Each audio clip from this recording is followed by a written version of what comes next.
Good afternoon. Welcome back to the B&H event space. You're tuned into Q&A&Q. If you guys haven't seen this series, you are in for a treat. Of course, we have Jack and Ed back joining us. Jack is the photographer. Ed is the attorney. Did I steal your line, Jack? Yep. That'll be coming up just to remind people so they know who goes with who.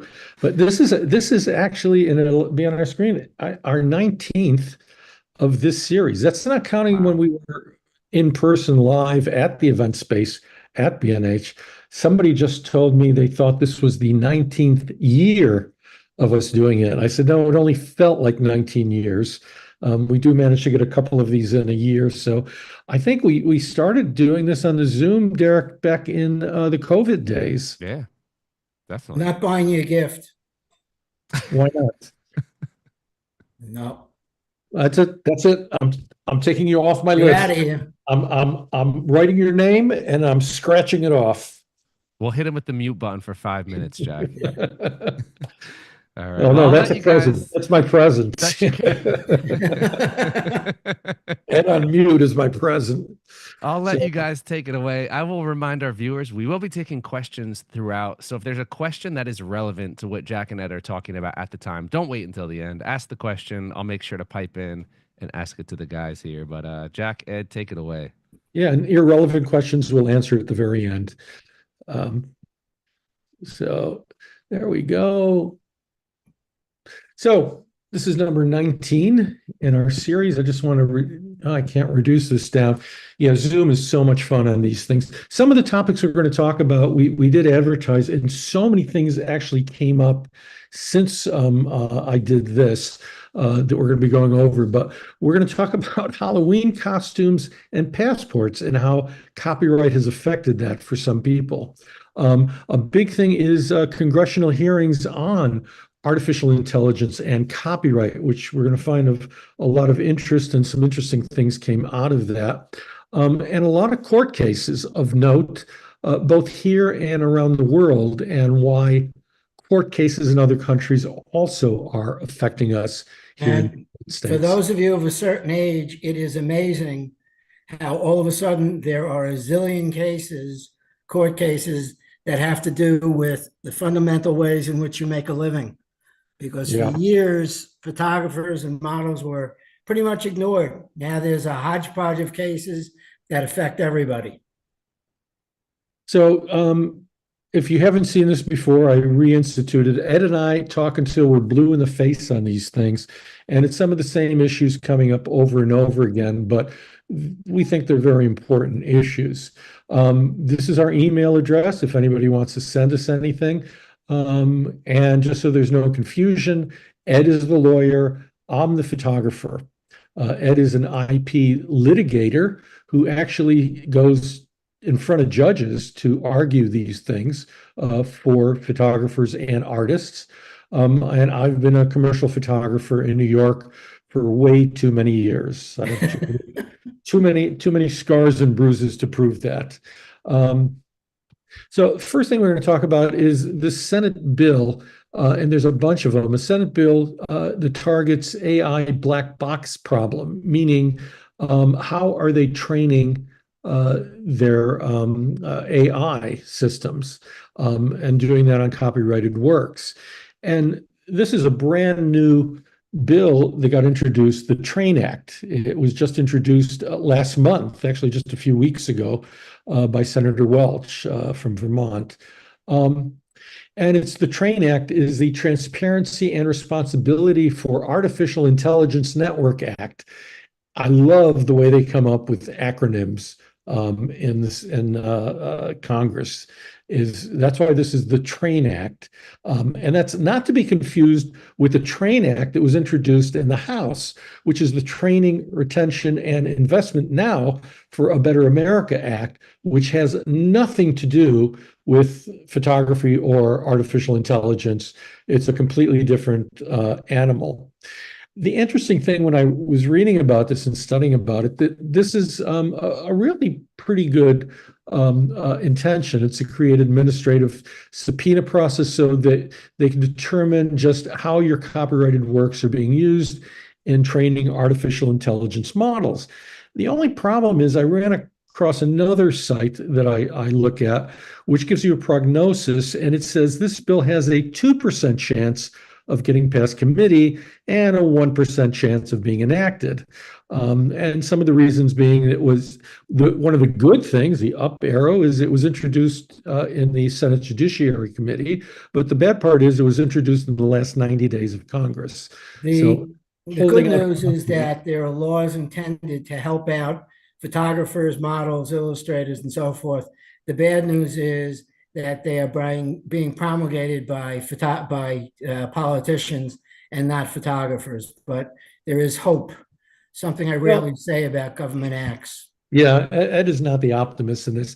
There is another bill, by the way, that's been around for a while, the No Facts Act, Nurture Originals, Foster Art, and Keep Entertainment Safe Act, which is intended to protect creative people and photographers. This act, I will tell you, has a much, much better chance. It has 4 co-sponsors, very powerful senators.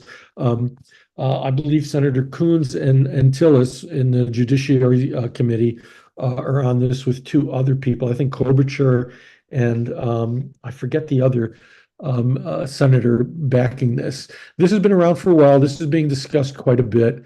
And unlike the Train Act, I think this act has better legs, so to speak. But there are other acts in Congress. There's the No Fraud Act.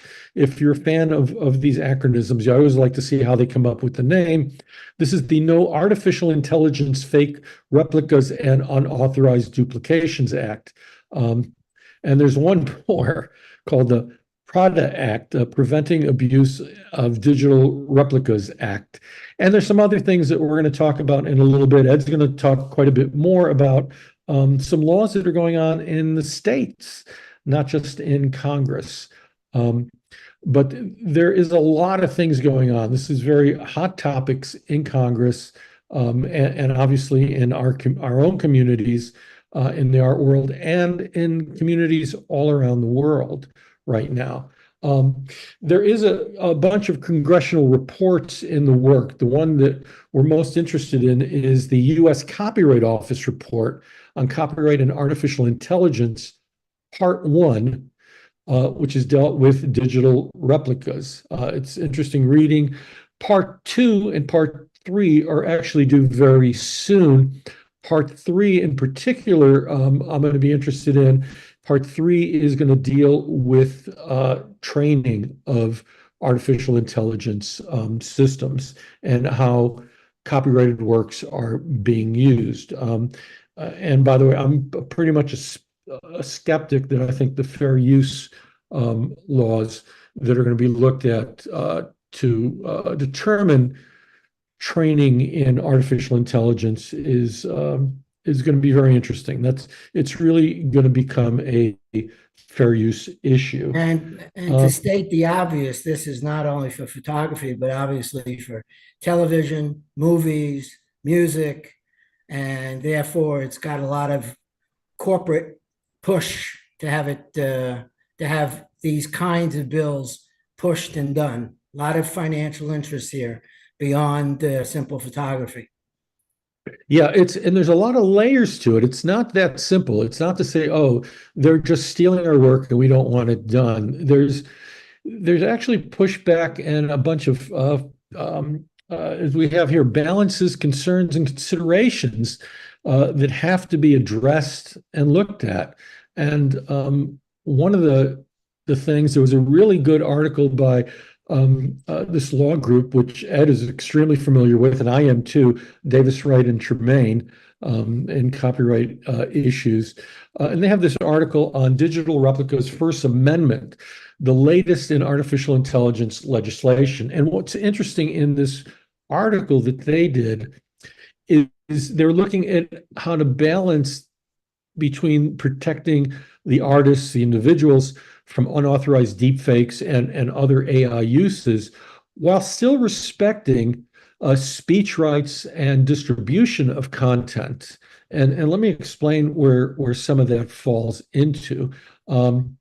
There's looking, and Congress is looking at this, is how many categories need exemptions from these acts, like news reporting, different types of expressive works. That would be us. Fine artworks sometimes need to be able to use these artificial intelligence works. And maybe some fakes, sports broadcasting, parody, comment, and criticism. Sometimes you need to have these tools to express your First Amendment rights on these types of issues. And we have to be very aware of it. It's not just about protecting our rights as artists, which is what Ed and I are about, and that we're very much about that, but we're very aware of the balance and the issues also that go on with this. From the nitty-gritty, everyday standpoint, what is becoming more and more common is a client slash advertiser calls up a model agency and asks for model Sally Smith, who's usually of some consequences, and rather than pay her for different usages like TV, print, website use, etc., they want to create, in effect, an avatar and use the model's face and or body for everything, forever. And the model agencies are not keen to negotiate those rights because it's tantamount to a buyout forever. Yeah, But and the using that forever. I haven't seen the movie, but I know the Tom Hanks movie, The Room, where they age him from a young man into an even older man than he is, that's really hard.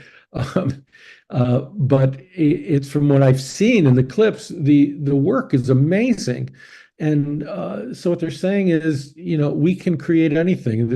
They've done it in Star Wars with Carrie Fisher, right. where they were able to recreate her for certain scenes. Well, So what's easier here with the models is they're using their current appearance. They don't yeah, have to age them. It's just their current appearance. yeah, Instead of them and showing up at modeling sessions, it's all done with AI, and their clothes changes are done with AI, and the different media in which they're being used in is being used with AI. And it's a threat to the model agencies who can't strike a balance with the model and the client as to what proper compensation is. yeah, and to deer into this aside, and we'll get into some other issues too, is it's and I'm forgetting what I want to talk about. It is difficult for models right now, and there's people who are saying, but the thing is, I can tell when it's artificial intelligence. You know what? You can't. It is so good and it is advancing so quickly. This was the same argument when digital came about. There were photographers who were saying, "Oh no, the digital looks so fake, it'll never replace film." And I heard that, oh yeah, the phone cameras, the quality is so bad, it's just never going to really compete with a real camera. I always come back to the Technology, cynical, which is that the consumer doesn't care. The consumer doesn't recognize, and the consumer doesn't care. A woman who's going to buy makeup or a dress couldn't care less the quality of the photograph or if it's created by AI. They just don't care. yeah, and the technology is just getting further and further. The other big controversy right now is the Coca-Cola ads that are running that have been produced entirely in AI. And people are saying, "Oh, I knew it was AI immediately when I looked at it." I got news for you. I don't think 0.1% of the population could see that that was AI. I've sat through that with friends of mine who weren't visual people and looked just like anything else for them. And as you said, Ed, they didn't care. And the technology is getting better and better and will be around. But getting back to our program here, this is another First Amendment issues here. Some of the people that are looking at these bills in Congress is like the motion picture associations, Hollywood. They're saying that they want to be able to include AI examples and not have to worry about some of the laws being passed on what is fair use. They want to be able to recreate, as this says, recreate scenes from history where no actual footage exists. They need that for documentaries. So if you're doing a video or film or something, and rather than a still, you want to have a little a movie, which you can create in AI these days, of something like a caveman. Well, guess what? No real movie footage exists. Or if you're doing a story of Ben Franklin flying a kite, you want to be able to create that in an AI. Or if you want to show an example of 100 lawyers at the bottom of the ocean, you want to be able to create that in AI. By the way, Ed, what is 100 lawyers at the bottom of the ocean? A good start. It's an old joke, but I still love it. I think it's well deserving. There was a Senate Judiciary Subcommittee hearing, which we're going to talk a little bit more about, where they asked the Register of Copyright Perlmutter about what keeps her up at night.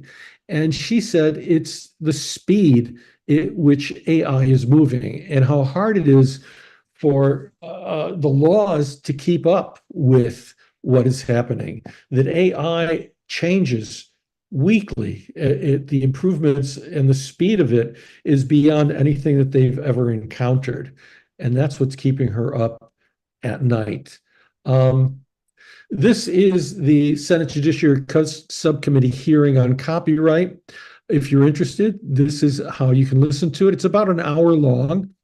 There's a lot of interesting things that come up. I've even done a QR code for any of you who, instead of trying to type out or save that long URL, can just copy the QR code, which I created, and it'll take you to the YouTube of this hearing, which covers quite a lot of interesting territories and things. One thing that did come out that I was thrilled to hear about is the group registration for photographs. And one of the senators asked this question, right now is limited to 750 images on a group registration, which would cost you $55.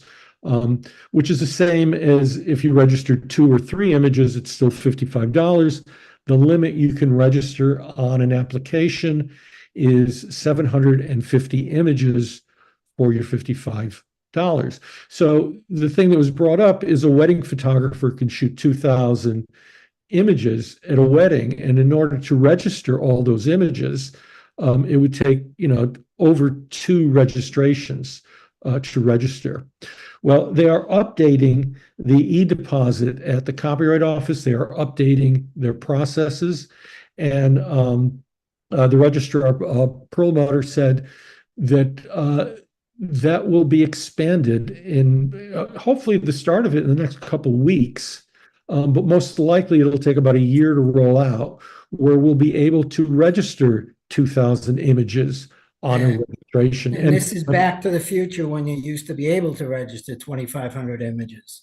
2,500. I've registered as many as 13,000 right. on one application for the one application fee of $55. The 750 is a real hindrance for me, that I have to do an edit when I go on a trip or a job or anything else. I have to edit it down to the ones that I absolutely want to, quote, protect with my registration. It was much easier just to do everything quickly and dump it in. The editing took up a lot of time, which means it would take me, like I'd go on a trip, I would not upload any of my images unless I'm willing to throw them out. So, there were like pictures of what I was eating. If I didn't want to protect them, I didn't upload them until I came back home, edited my images, registered them, and then I would put them on social media. Because for me, that's the best protection, is to have my works registered. That's really the only protection anybody really has in protecting your copyright. But this is Don't get dismayed by watching the politicians. They're well-intentioned, incompetent, but well-intentioned. It was very interesting. You will also see one of the senators from Tennessee, I believe Senator Blackburn, her concern is not photographers. Her concerns are musicians. She's in Nashville, and musicians being ripped off by AI is a major concern, and it will affect us. But there's a lot of different layers to all of this. That's something to remember about AI and legislation. I'm going to move on, and this is for Ed. Illinois became the second state to ban AI human replicas. And it's There are a, there are second. a hodgepodge of 8 or 10 state laws which have come about, which touch on this to varying degrees. A lot of the state laws revolve data privacy, which we'll put aside for a second. But this is a huge issue that strikes home and has broad-based support. And this is what I was referring to with the model agencies. But it's not only model agencies that are affected by this. And it's at its barest essence making a copy of somebody, an AI copy of somebody who in real life may exist, but doesn't exist in the version that you're seeing them in. So it would be, God forbid, someone making a copy of me, whereas I had no participation at all. They just copied me. Ed, did you see the 60 Minutes this past Sunday? Yeah. If you missed it, or if you did see it, it was an interesting article about their report, rather, on these sites like no clothes sites, where people are taking pictures of young teenage girls and creating images of them naked, either in the exact pose they're in and just overlaying it with a nude, or putting them in a variety of things. And this is something going through the state and a federal level right now to make these felonies. Well, to state the obvious, they have a big problem legally in that they're charging the user to do it. So they charge X number of dollars to remove the top, or Y number of dollars to remove the bottom. And obviously they're doing it to make money, but I think that that's the catch, and that's what's going to shut them down. Yeah, well, I don't know. I think there'll be more. It's just the outrage from it, and it's one of the young women who's been testifying this, who had this happen to her, explained that the problem is once it's on the internet, it's always there. You cannot get rid of it. People think that if you just take something down, well, that's the end of it. It's deleting it. Well, I add something there. That is true 99.9% of the time. It gets eliminated from the internet when the photo, to be crude, when the photograph itself is not all that attractive. Yeah. Well, if it's a decently attractive photograph and you've got a lot of pervs and such on the internet, the demand is almost limitless. Yeah, but when what's happening in these schools is people are getting screenshots, they're passing it around in their email and stuff. So in other words, the image always exists. And as Ed knows too, if you put something on the internet and it gets taken down, there's something called the Wayback Machine, which we've talked about, and lawyers use it all the time. You can go back in history on the internet and get something that's been taken down, and still find it. It still exists. So that is a very major concern. The cliche that it never goes away should be assumed to be true all the time. Exactly. So moving on to some lighter things. This is one of the things we said we're going to talk about, which I thought was interesting, that they ruled that costumes are not infringements if you make a homemade costume, not a costume that's done commercially, but a homemade costume. And what the courts are saying is generally a costume is not infringing on the rights of any third parties. And this was an interesting article, determined that costumes are considered a useful article. And Ed and I have gone over this. For any of you that bought our book, The Copyright Zone, or read some of our things on our website, The Copyright Zone, we talk about useful articles and in a variety of ways. Costumes fall under that category, and there's not a copyright infringement. So homemade costumes for Halloween or Purim or any other holidays would not be infringing on the rights of a third party. Third party being like if you have a Spider-Man or Superman costume, it's not infringing on the copyright of Spider-Man or This is not Superman. that unusual. I had a client years ago who made a great deal of money in the costume industry. And if he was making these costumes today, he would have a great deal of problem with this. Very, Yeah. very successful business in costumes. Well, it comes down to, are you making an exact copy of what something is? Like here I have highlighted, there are some nuances to the rules. Masks are subject to copyright. Masks being, if you copy somebody's mask exactly, then you're infringing on that copyright. Also, design elements that can be perceived as separate from the costume. So if you have, let's say Spider-Man's a good one. If you have the Spider-Man logo exactly the way it appears in Spider-Man, that could be an infringement. Or if you copy the Superman, S exactly as the Superman, that would be an infringement. But if you do your own stylized version and just do it from memory, and it's not an exact copy, then you're probably safe on that. It should be noted now that Halloween is the second largest holiday behind Christmas in terms of the sale of goods and services and costumes and such. So this is mega business here. And candy sales. Don't forget the candy. Yeah. It's all about the candy, Ed. It's all about the candy. So, I thought this was kind of interesting. A 6-year-old girl denied a passport because her name is a Game of Thrones character, and this happened in England. Her name is Khaleesi. Her parents decided that, wow, that sounds good. We love the show. Let's her Khaleesi. Maybe we'll get her a dragon or two or something. They said before a passport could be approved, they'd need approval from Warner Brothers, the creators of the Game of Thrones, because of the name's trademark. I have a feeling this is going to be changed a bit in the future. They finally did issue the passport. They were able to go on a vacation. But can you imagine being denied a passport because your name was a trademark infringement?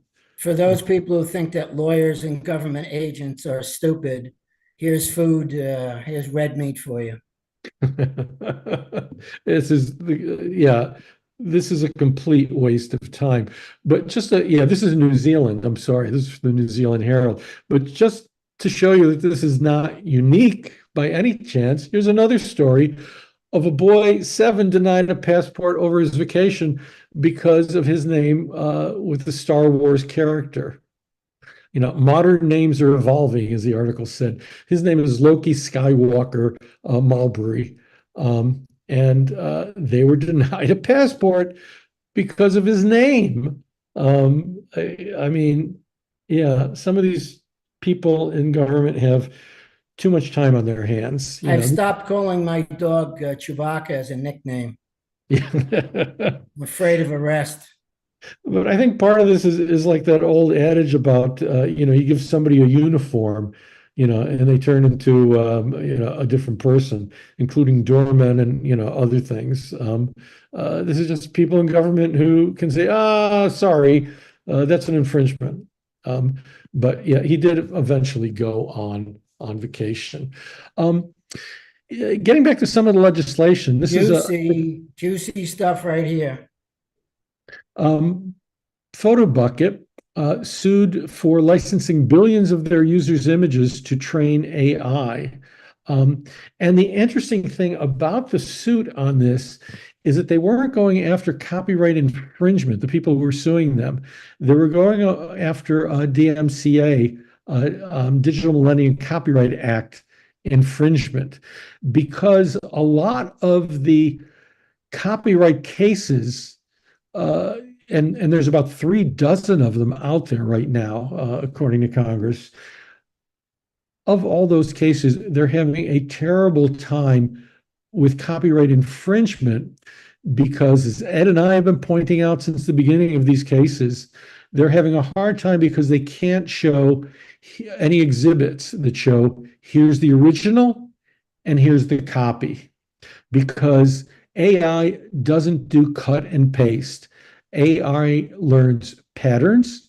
Artificial learns the pattern of how something is made and recreates it. So nobody seems to be able to come up with, here's my original picture that the AI was trained on, and here is a copy it outputted that shows you that it's been copied. And we'll have some examples of things a little further in this. But AI simply learns that this is a horse, is made up of a body that looks like this. It has a long neck, it has a mane, it has 2 ears, a long face, 4 or 5 legs. They're still working on that, and a tail. It's the pattern of what a horse is what it recreates, not your actual picture of a horse.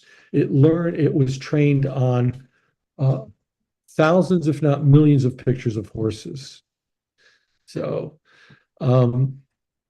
in many of these cases where they're trying to avoid going after copyright directly, they're trying to invoke the DMCA Act in that their metadata has been stripped out and their credits are stripped out when the AI is creating new images. And the courts are saying, well, they say no concrete injury to you. And one of the reasons is they're saying you're not showing us any evidence that shows us, again, where is the copy of your image. Some of the highlights in this is, like in the middle here, unlike other copyright legislation involving generative AI, the plaintiff news organization choose not to allege actual infringement of their copyrighted articles, because that has been a failing argument in court after court. I'm going to back up again a second. This is a very tiptoe argument, and I am inclined to agree with the courts, because if you can't show original versus copy, you're in a very deceptively simple situation. If you're trying to prove any copying, you have to show a before and after. Yeah, and you can't. We're going to talk about style, that you can't copyright a style. We'll have an example of that. But there's a dog here with me. I'm going to go on to the next one, Eddie. This is a very terrific and very straightforward case. It's a lot of money, which drew a lot of attention. But this is a fairly straightforward ripoff of the photographer's images of Muhammad Ali, which have a long history of licensing. They're famous. There's no issue with the copyright registration. And the award was $2.75 million, and I only wish the photographer had come to me. This is about as straightforward a case of copyright infringement as you can have. And from the articles, I repeat, from the articles, I don't understand how the infringers were this dumb. Yeah, and we just want to say that, we're telling you a lot of the issues and problems in the in the litigations.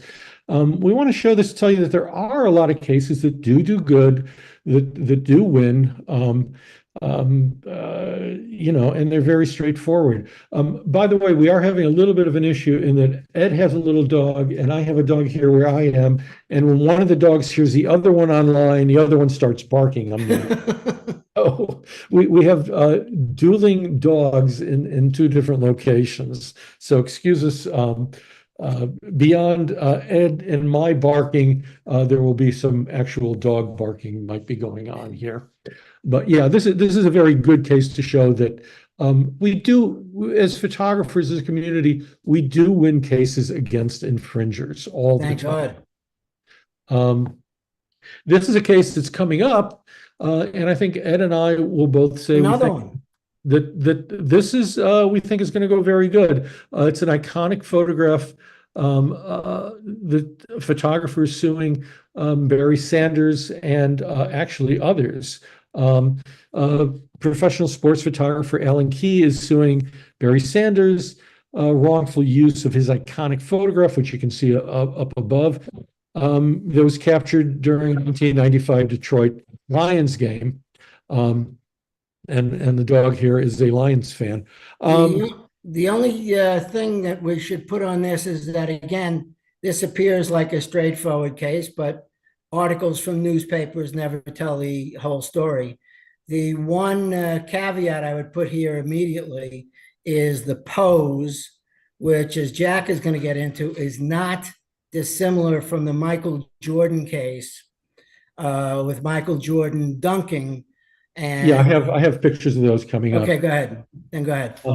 But also, I just did want to say that he's also suing not only the Detroit, not only Barry Sanders, but the Detroit Lions, Dick's Sporting Goods, and others. I will say the funny thing, and the way lawyers in the courts look at this, is if you notice the picture on the right, the orange one, the logo has been changed differently than the Detroit Lions logo, but the one in the middle does maintain that logo. Right. That's something that will be argued to no end in court on, and the argument is it a derivative or is it transformative work under the Copyright Act? And this is where lawyers get into the nitty gritty of these types of things, and you'd be amazed at how much in detail these arguments can go. Well, based on what I've seen so far, and that's a CYA, I'd rather be representing Mr. Sanders than representing Dick's or the Lions. Yeah, I agree.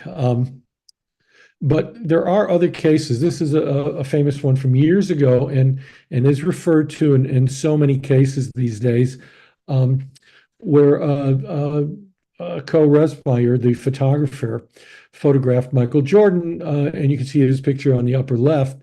And of course, everybody's very familiar with the Nike logo. He sued and lost. And he lost for a variety of reasons. One is Nike recreated it, and the pose is slightly different. Now, one of the considerations for the court is if they gave him the rights to that, that means anybody who did a dunk like this or a basketball move like this, he could sue them, and it could be a completely different setup and look.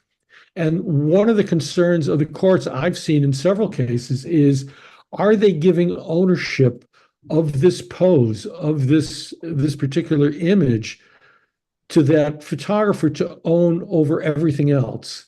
Like, and they have a practical issue, a practical problem over that, in that if you watch any NBA or arguably college game, you're going to see somebody with this pose dunking a basketball. This is an utterly common position. There's nothing unique about it. Yeah, and Ed and I have gone over, there's a legal concept called scenes of fair, which are scenes that have to be done, and that you can't claim ownership because you took a picture of that, and now saying anybody who does something similar can't use it. There's one of Peter B. Kaplan, who's somebody I knew very well, who had a picture of a point of view picture looking down, and all you see is somebody's shoes, pant legs and shoes, at the edge of a ledge and the street down below. Obviously, somebody in a position who, to commit suicide. And somebody else had a very similar picture, looked very, very similar. He sued and he lost for that reason of scenes of fair. Again, this is a subject that Ed and I have gone through quite a bit. But with that said, there are many exceptions. Everything is case and fact specific. We can't say overall oh, this covers every single situation similar, because there's many other ones.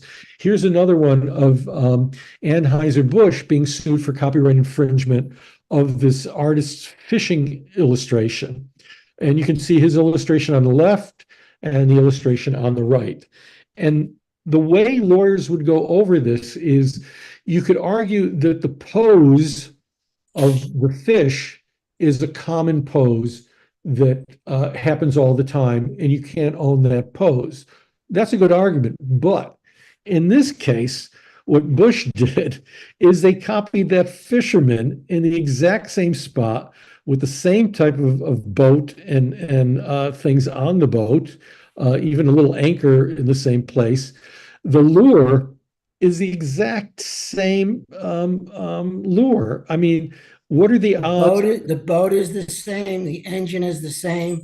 And what surprises me is that if you're going to rip somebody off, give a little effort, make some changes. Here, if this was a deliberate ripoff, if it was a deliberate ripoff, they didn't try too hard. Yeah, and by the similarities is where they're going to lose on this. I mean, I would be very surprised if they say, "Oh no, this is a completely different image." He's even got, for those of you who are interested in boating, he's got an auxiliary electric engine. The fisherman does at his right foot in both images. I mean, that's a detail that could have easily been left off. And the perspective and the camera angle, those things are all discussed. Even to the fact that it looks like the light on the fisherman is coming from the left in both images. That would also be discussed in court, because I've been as an expert witness. This is the type of detail you go into when you're looking at something for copyright infringement. And I would say Bush, if they're smart, would settle quickly with this. Proof that big companies can be incredibly stupid. Yeah, there's another case of this that way back when I was on a different type of committee, an ethics committee, that we were looking at something, and it had to do with an illustration of an airplane. And somebody said, well, they ripped off my airplane illustration. And somebody said, well, this is a B 52 or whatever it was. And he said, yeah, but I put in different rivets and different other things that don't exist in the real plane that exist in my plane, and that shows that you copied my plane. In this case with the fish, I don't know if the original illustrator has any little things that don't really exist in the fish, in the bass, that only exist in what he created. It looks like very likely they reproduce that in their copy. By the by, referencing what Jack just said about the airplanes, I know the photographer, that has been done with collectible automobiles where people add features. And for those of you who are car junkies like I am, you will notice that TV commercials now are using generic, quote unquote, collectibles. They're not readily identifiable, as a Mustang. There's one commercial now for a drug, and it has a fake Mustang, and they changed the entire exterior, but the interior is still a legitimate Mustang. So in their paranoia not to use trade brands, companies have created AI automobiles or trucks that don't exist. You'll see the Ford logo missing from truck commercials and so on and so forth. But if you look close enough, you'll see that it's a Ford or a Corvette or whatever. Jack, I do see. We did have a question come in. I saw we have a question from Don, and that he's asking, wouldn't these AI suits survive because the images that are being trained, used for training, your image is being used by training, don't they exist on their servers, and wouldn't that constitute an infringement? The answer, Don, is they do not store them on their servers. They basically get the pictures, they analyze them, and there is no reason for them to store that image afterwards. They are not stored. It's a good question, and it shows that you're really thinking about it. But this question has come up, and the answer is very simple. It does not live on their servers. And there's no reason to store them, because if you store them, you're holding evidence. So Exactly. why keep them? But the AI is analyzing them. And the argument is, and I'm not going to go into my position on this, because I'm very pro photographer, but I am studying a lot of it. The people at the AI agencies are saying this is no different than a student going into a museum and looking at a lot of different pictures of, say, Picasso, and then creating and learning the style and the way he does it, and then going out and creating something of their own vision using Picasso's style.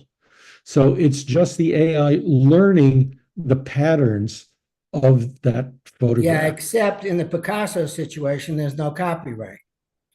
Yeah, well, again, I'm not going to go into details, but that's the reasoning of Right. them. But unfortunately, there is nothing stored in their servers of the images that are being used in training. That's what's making these cases so difficult. I blew this up and I forgot to show close-ups of this. So now you can see it better now that we're done with it. This just came up a week or two ago in the New York Times and on various other media, social medias, about one influencer copying the vibe and the look and the monochromatic look of another influencer.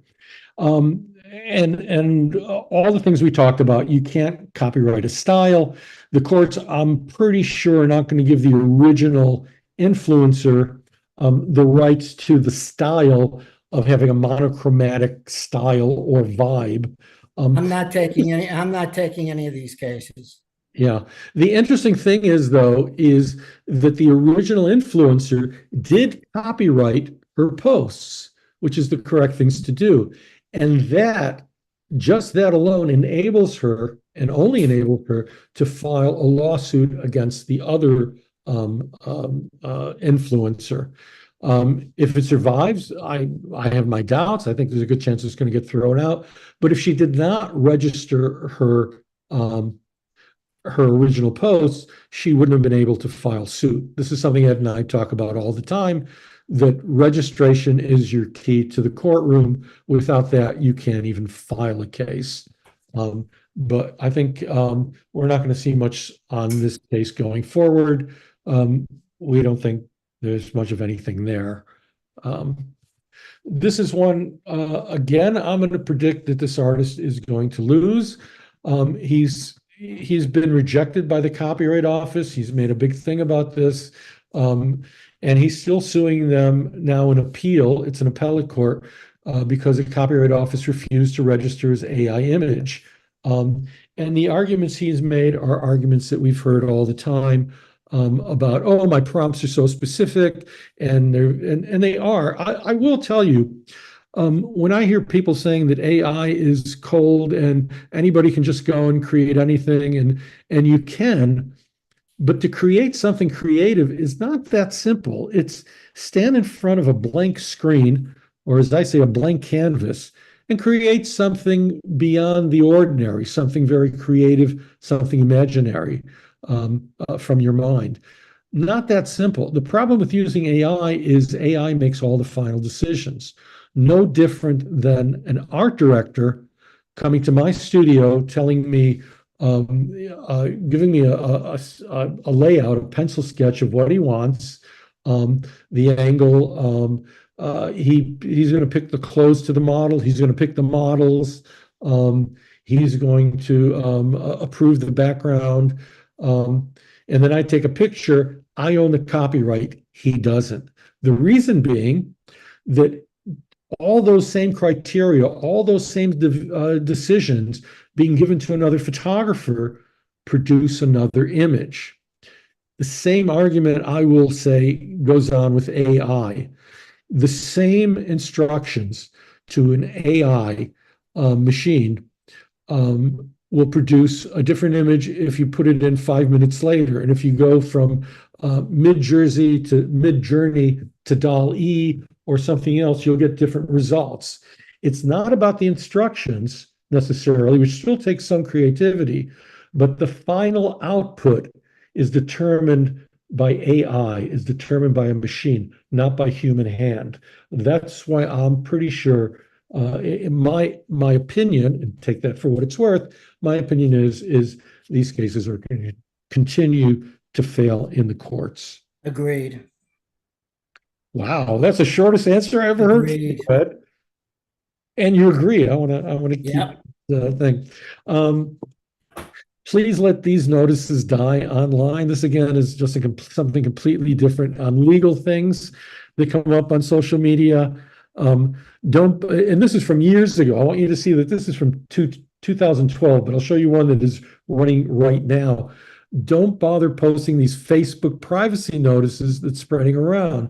They mean legally actually nothing, but we'll tell you what the downside of doing these are. This is the one that's going around now.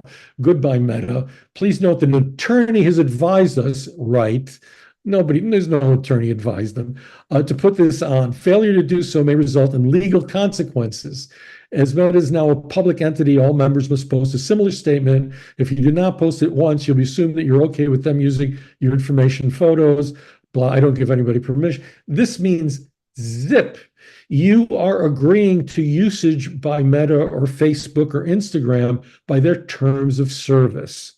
By using it, you've agreed to it, and that's it. And you can post whatever you want. It means absolutely nothing legally. You will scare off some stupid people. Yeah. I don't even know about that. But here's the downside that a lot of people don't realize that somebody posted to her millions of followers. Adavac said, hackers use posts like this to target gullible and vulnerable people to find the easiest profiles to get into. You are not only putting a target on your back for hackers by sharing and making these ridiculous posts, the people at the highest risk for this are the older generation. So if you see them posting, let them know. So I tell people, please don't do this. And people say, well, it couldn't hurt. Actually, Yeah, it can. Yeah. So these things about, and some of them say, well, the Berne Convention, now it's, which means nothing. It has nothing to do with this. It's just ridiculous. Please don't post these. I now declare, I think I now declare that I am the king of Batavia. I mean, or whatever, of my neighborhood. It means nothing. Please don't do it.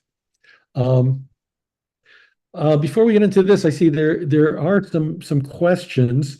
I'm going to stop my share for a second and just take a quick look.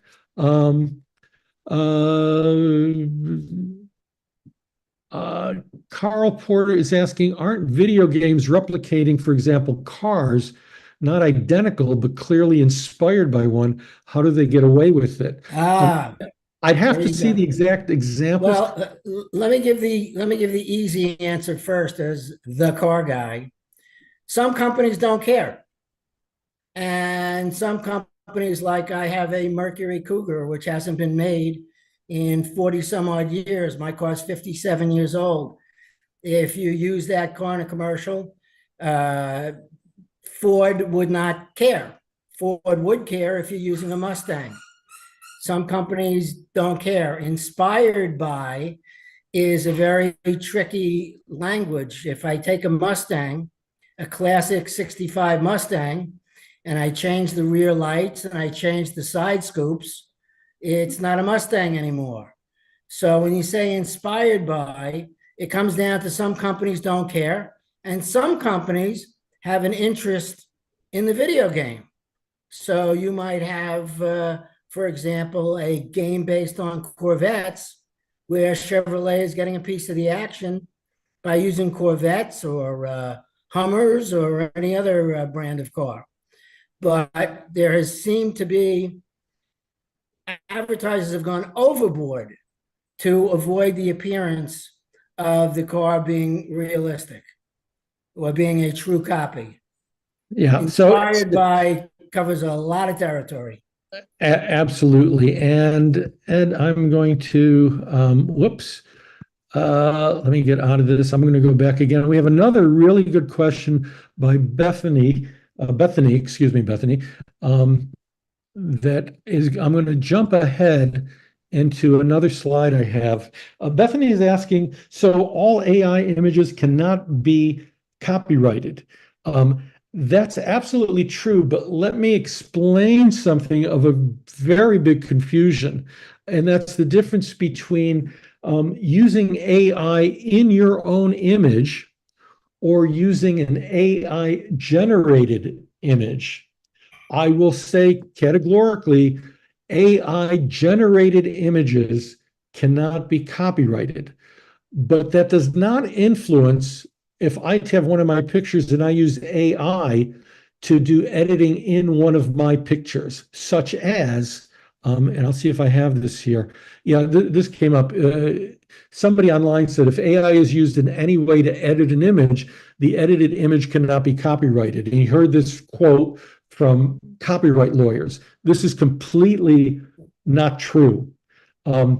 There's editing AI and generative AI. Editing AI is when I do something to my own image that I created, that I took, my photo, and I used AI for sharpening, for noise reduction, for color correction, for toning, for adjusting the different luminosity levels in the picture.